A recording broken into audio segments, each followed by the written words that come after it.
대출 만기 연장과 이자 상환 유예 조치의 착시 효과로 은행 연체율은 사상 최저치를 기록 중입니다. 하지만 은행이 자체적으로 집계하는 부실 대출 비율은 슬금슬금 오르고 있는데요. 여기에 금리 인상까지 겹쳐 대출 만기 연장 조치가 종료되면 은행의 연체율이 급격히 오를 수 있다는 전망도 나옵니다. 허윤영 기자의 보도입니다.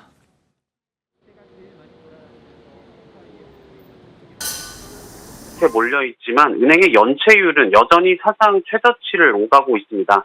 코로나19가 터지기 직전이었던 작년 1월 국내 은행의 연체율은 0.41%였습니다. 하지만 대출 만기 연장 조치 이후 연체율이 급격히 떨어져 올해 6월 말 기준 0.25%를 기록 중입니다. 대출 만기 연장 및 이자 상환 유예 조치로 부실 차주가 얼마나 되는지 알기 어려운 상황이라 연체율 착시 효과가 이어지고 있는 겁니다. 하지만 은행이 자체적으로 집계하는 내부 지표는 경고 등을 보내고 있습니다. 부실 여신 비율이 올해 들어 상승세로 돌아선 건데요.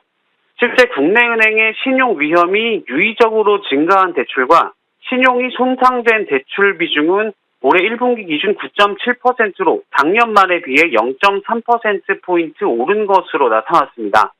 즉 감독 당국의 기준이 아닌 세계 기준으로 살펴보면 부실 대출 비율이 이미 상승하고 있는 겁니다. 물론 그간 은행권이 충분한 충당금을 쌓아둔 만큼 급격한 건전성 악화는 일어나지 않을 것이라는 의견이 많습니다. 하지만 사회적 거리두기 4단계가 길어지고 있는 데다 금리 인상까지 겹쳐 대출 만기 연장 조치가 종료됐을 때 연체율이 예상보다 더 오를 수 있다는 불안감이 커지고 있습니다. 연체율 착시 효과는 더 길어질 것으로 보이는데요.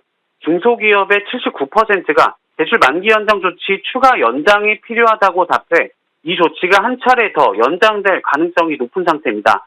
머니투데이 방송 허윤영입니다.